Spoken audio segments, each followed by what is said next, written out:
Good morning to all of you. और आज के इस वीडियो क्लिप में मैं आपको लिए चलता हूँ डिस्कशन के लिए। जो टॉपिक है हमारा वो है, ये नज़र आ रहा होगा आपको बोर्ड पे लेफ्ट साइड में, एडजेक्टिव आइडेंटिफिकेशन। आपको वीडियो क्लिप मिलेगा adjective identification, adjective degree, adjective arrival, adjective types. At least 4 video clips आपको मिलेंगे जिसमें आपको फर्स्ट ये एडजेक्टिव आइडेंटिफिकेशन की बात की जा रही है। एडजेक्टिव की पहचान हम कैसे करेंगे, एडजेक्टिव कहते किसको, ये तो आप डिफिनीशन जानते ही होंगे, लेकिन फिर भी मैं आपको बता दूं, adjective is the word that qualifies a noun और प्रोनाउन। एडजेक्टिव वह शब्द होता है जो किसी नाउन या प्रोनाउन की विशेषता को बताता हो, उसके बारे में बताता हो। तो चलें फिर उस एडजेक्टिव की पहचान। यदि कोई सेंटेंस है, उस सेंटेंस में आने वाला वर्ड हमारा वो एडजेक्टिव है या नहीं है, ये कैसे पता चलेगा। Suppose there is a word that is used either as an adjective or as another part of a speech. How will we be able to identify? आखिर हम लोग कैसे उसको आइडेंटिफाई करने में सक्षम हो पाएंगे। तो चलिए उसको आइडेंटिफाई करने के लिए, इजी वे में आइडेंटिफाई करने के लिए मैं आपको बता रहा हूं यहाँ लोकेलिटी और पर्सनालिटी की मदद से। जैसे आपने नाउन के बारे में मैंने बताया था उसमें कि नाउन की पहचान भी हम कैसे करते हैं, उसके लोकेलिटी, उसके इर्द गिर्द आने वाले वर्ड्स, उसके नियर बाई, उसके सराउंडिंग वर्ड से, और फिर उसकी पर्सनालिटी, उस वर्ड का क्या फॉर्मेशन क्या है, कैसे, कहीं कोई उसमें सफिक्स तो नहीं आ रहा है।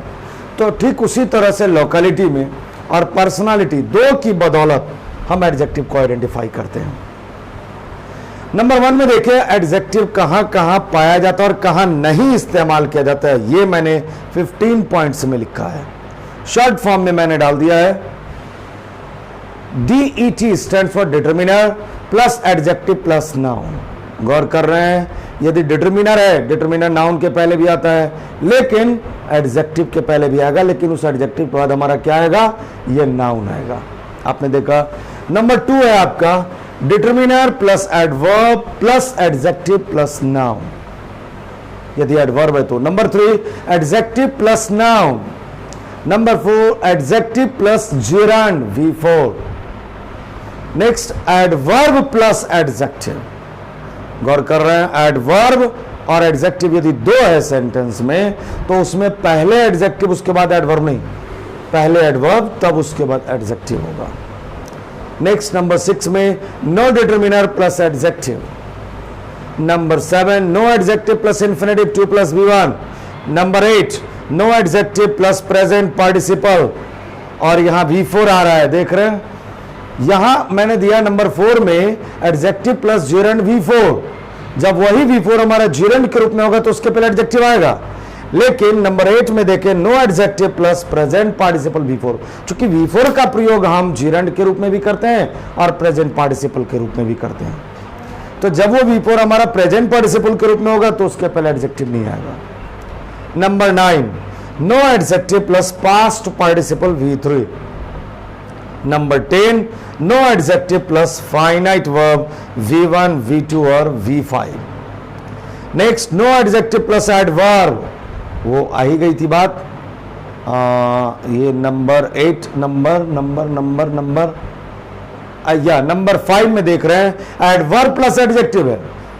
और नंबर यहां 11 में देखिए, नंबर 11 में no adjective plus adverb. Adverb पहले आ जाएगा, एडजेक्टिव बाद में, ना कि एडजेक्टिव उसके बाद एडवर्ब नहीं, wrong. Next number 12 no adjective plus pronoun. Number 13 no determiner plus adverb plus adjective. और 14 में देख रहे हैं V3 as an adjective and V4 as an adjective. ये इतने एडजेक्टिव के रूप में और उनका इस्तेमाल किया जाता है। चलें एक वीडियो क्लिप मैं चाहूंगा, हो सकता है यदि आपकी रिक्वेस्ट हो, यदि आपकी डिमांड हो, कमेंट में अगर आता है तो हो सकता है मैं इन सबों का एक एक एग्जाम्पल भी, वैसे इन सबों से ही रिलेटेड यहाँ आपकी एक्सरसाइज के लिए 10 सेंटेंसेस दिया है मैंने। तो चलिए नंबर नेक्स्ट है पर्सनालिटी की मदद से हम कैसे पहचानते हैं किसी एडजेक्टिव को। पर्सनालिटी में हमारा the following suffixes help us identify the adjectives. जो निम्नलिखित जो सफिक्सेस हैं वो हमें एडजेक्टिव्स को आइडेंटिफाई करने में हमारी मदद करते हैं, और वो हैं सफिक्सेस कौन से?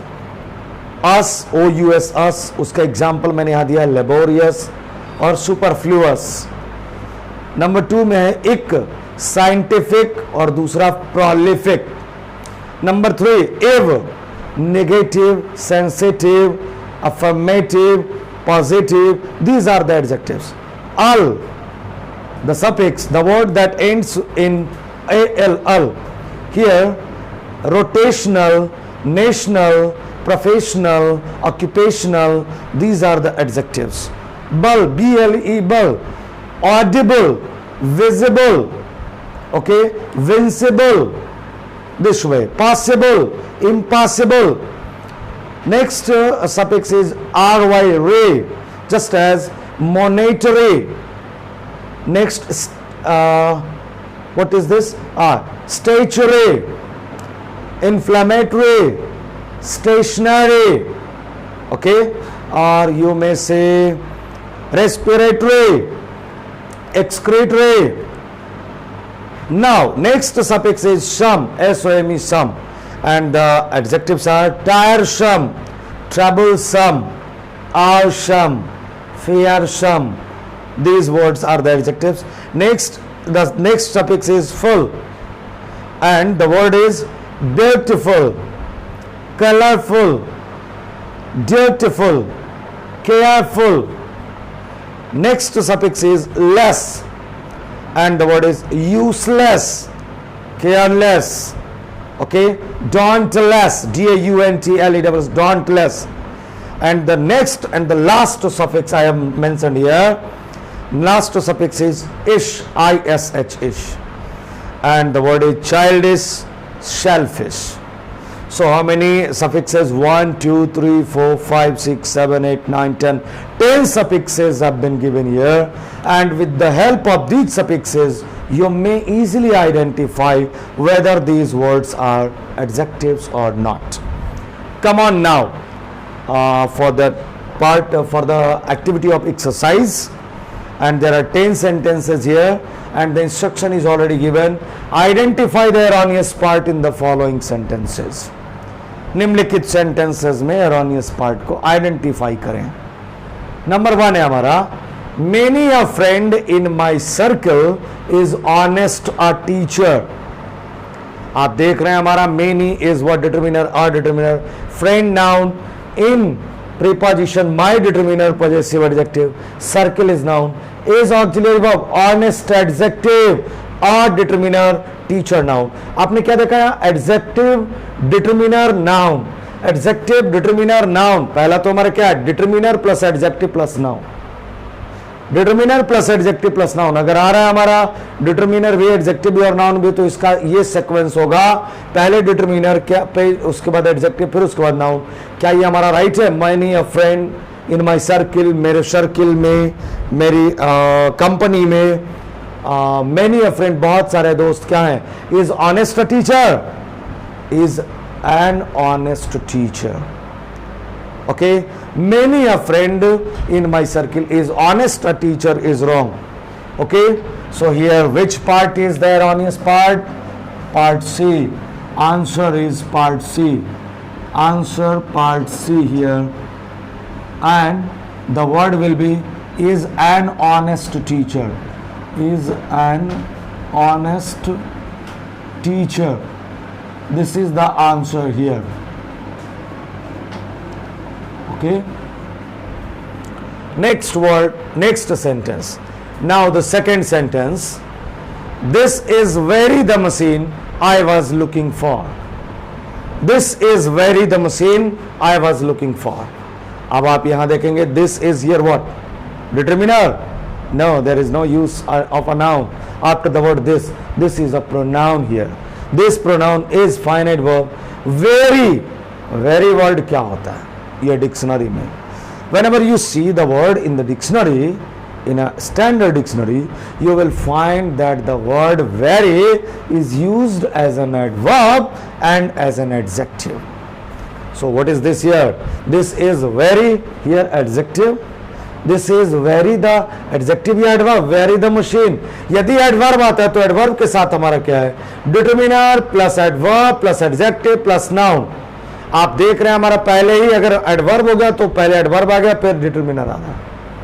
यदि adjective है तो हमारा adjective के लिए क्या आ रहा है? Determiner plus adjective plus noun. तो उस स्थिति में भी हमारा दोनों ही स्थिति में गड़बड़ है. This is very the machine ना होकर क्या होना चाहिए? This is the very machine. Very means real or actual. You may see it as an adjective. So part B is here erroneous. Part B is here erroneous. The answer is part B. Answer part B. And here the answer will be the very machine will be the correct order of the words. The very machine. The very machine. This is the very machine I was looking for. This is the very machine I was looking for. Number 3. This is the very machine. अब देखिए हाँ number 3 में बिल्कुल वही correct order mention किया गया है. This is the very machine good I was looking for. Number 3 में चलें. दिस इज द बिल्कुल हमारा ये आ रहा है. द डिटरमिनर आ गया. अब इसके साथ आ रहा है पार्टी के साथ. वेरी आ रहा है पहले जहां ये आया मशीन के ठीक पहले. This is the very machine. Good आ गया एक एडजेक्टिव. तो अब ये गौर करें कि क्या हमारा वेरी एडजेक्टिव और गुड एडजेक्टिव भी है? नो. अब वेरी हमारा यहां एडवर्ब हो गया. और जब एडवर्ब हो गया तो क्या आ रहा है हमारा? डिटरमिनर पहले फिर एडवर्ब फिर एडजेक्टिव फिर नाउन.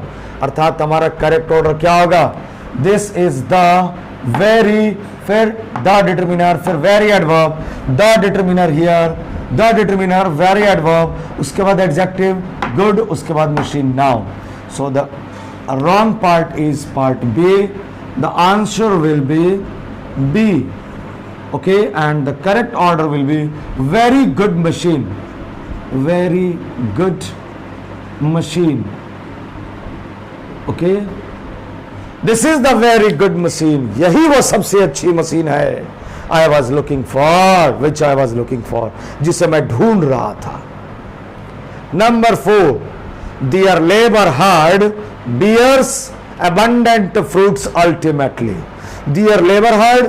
अब आप ये चलें. There is determiner.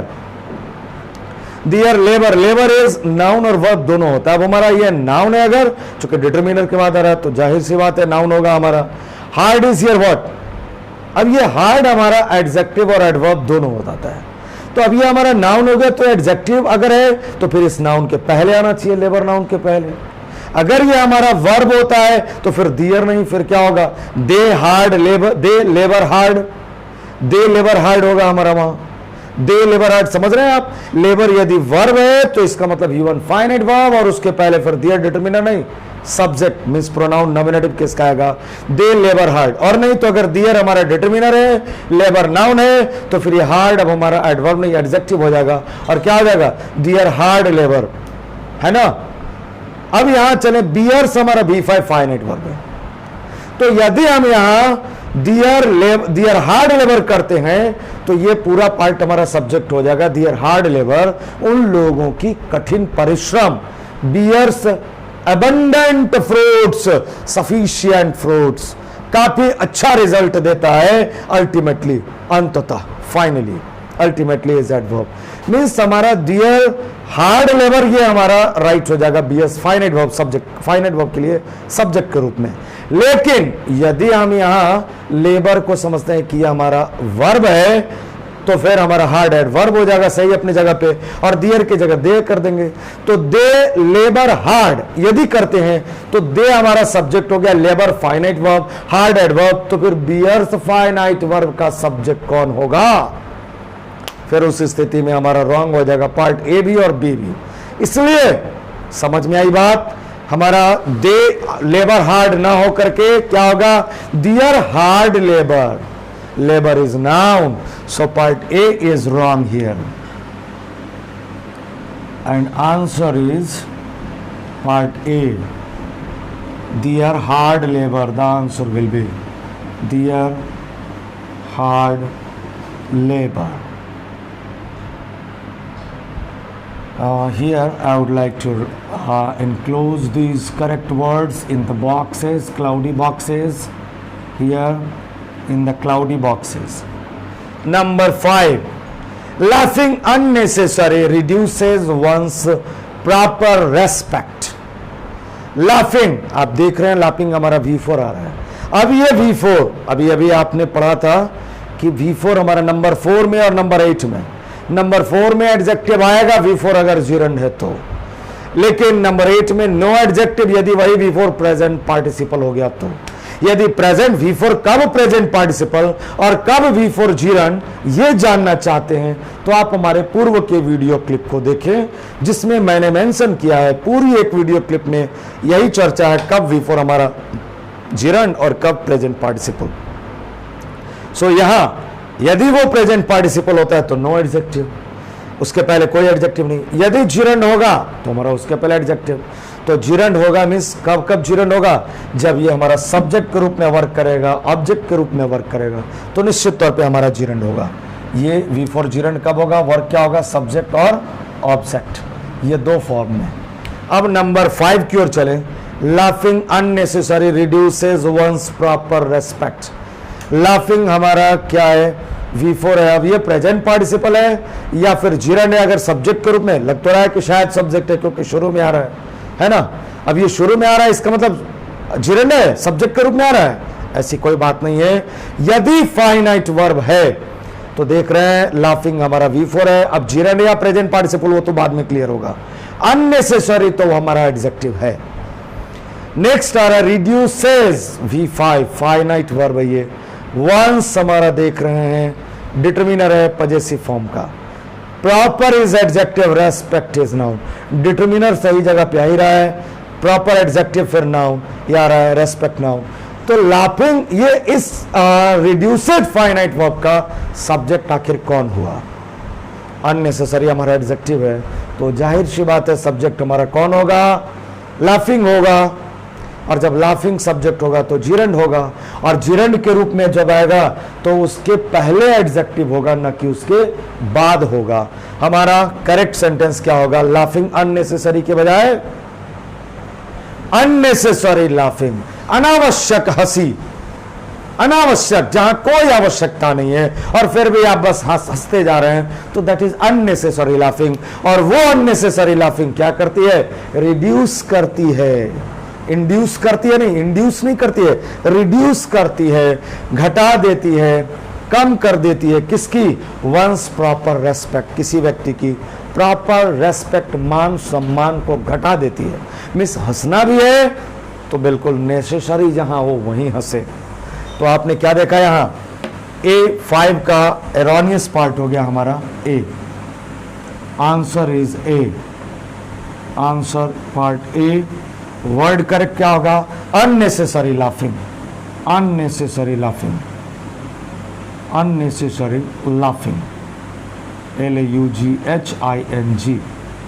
और ये मैंने क्लाउडी बॉक्स में घेर दिया। ये अननेसेसरी एडजेक्टिव हमारा पहले आ जाएगा, जिरंड के पहले। एक और पॉसिबल आंसर हो सकता है पार्ट सेंटेंस नंबर 5 के पार्ट A में।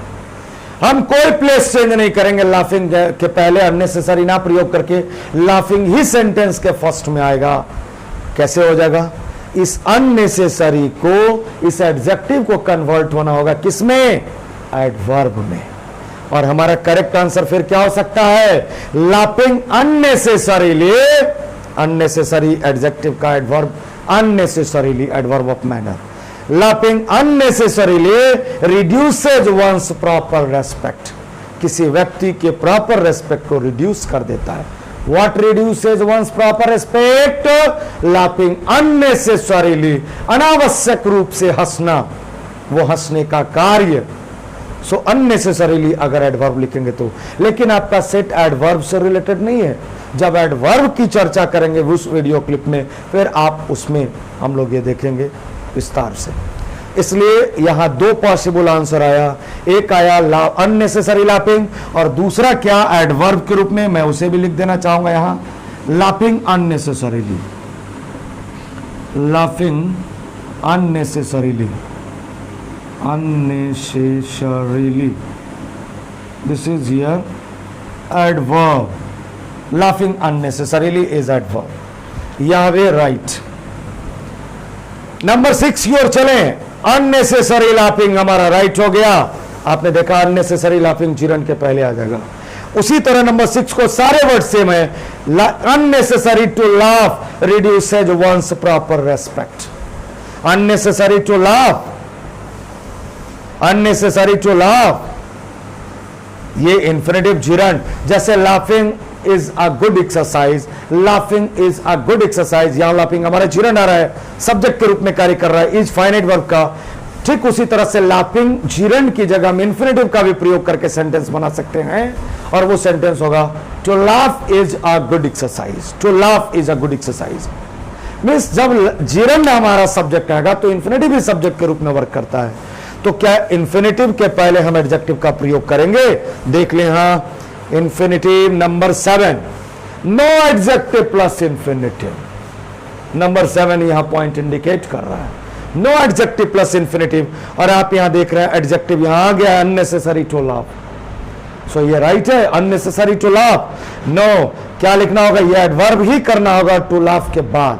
टू लाफ अननेसेसरीली, अनावश्यक रूप से हंसना, रिड्यूसेज वंस प्रॉपर रेस्पेक्ट. या सिर्फ लिखेंगे to laugh reduces one's proper respect. सिर्फ इंफिनिटिव, उस इंफिनिटिव के पहले एडजेक्टिव का प्रयोग नहीं होगा. पॉइंट नंबर 7 में जैसा इंडिकेट किया हुआ है. सो नंबर आई थिंक 6 का हमारा एरोनियस पार्ट हो जाएगा ए. Answer is a. और यहां अननेसेसरी टू लाफ की जगह क्या हो जाएगा? सिर्फ to laugh. To laugh, unnecessary को ओमिट कर देंगे. Sorry, to laugh. या एक और दूसरा क्या? टू लाफ अननेसेसरीली, एडवर्ब के रूप में. टू लाफ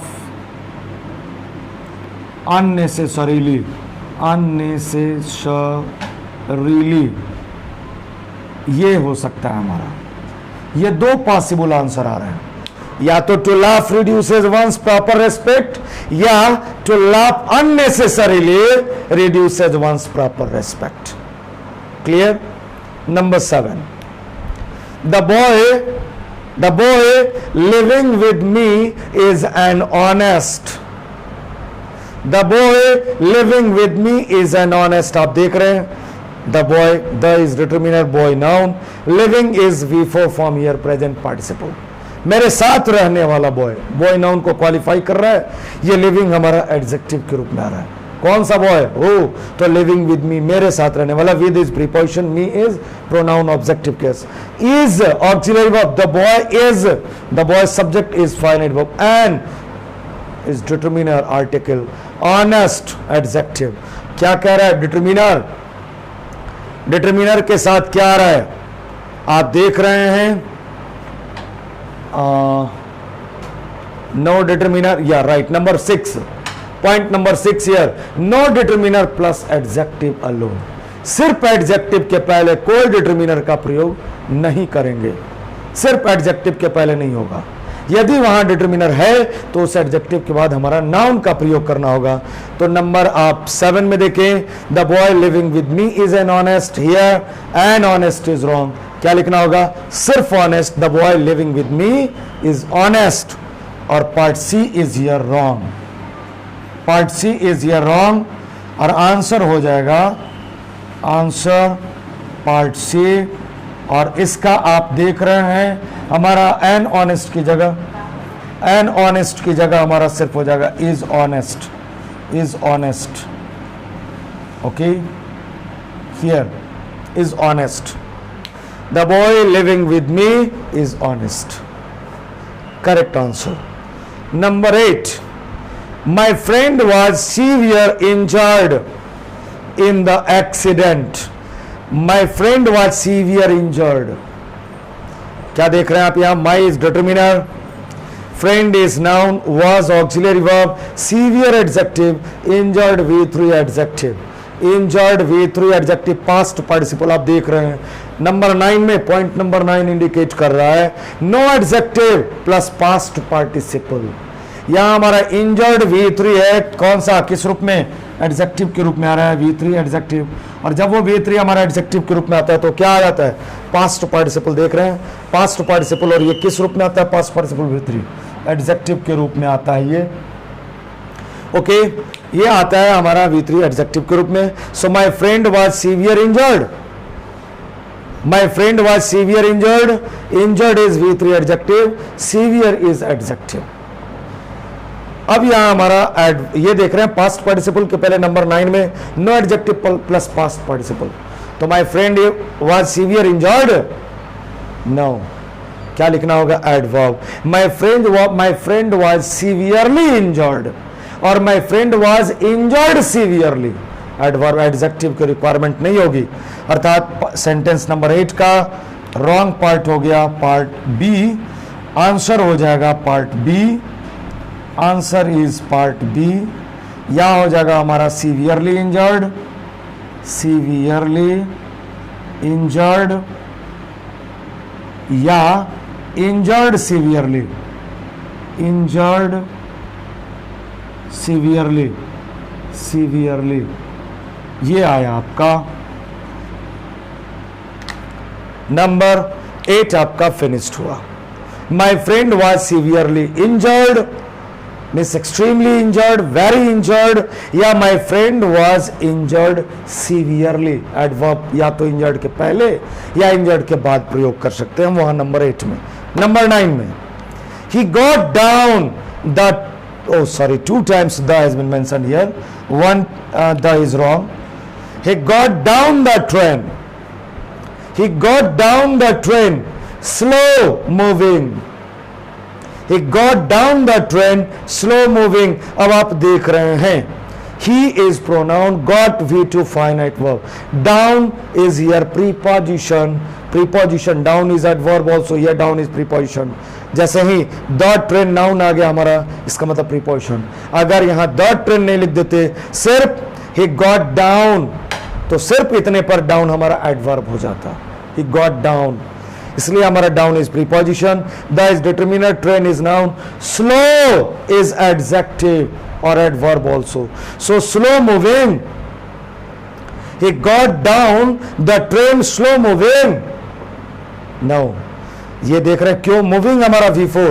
अब V4 जीरंड आता है तो उसके पहले हमारा एडजेक्टिव का प्रयोग होगा स्लो, लेकिन V4 हमारा यदि नंबर 8 में देखें no adjective plus present participle, तो ये हमारा मूविंग क्या V4 जीरंड है या प्रेजेंट पार्टिसिपल है?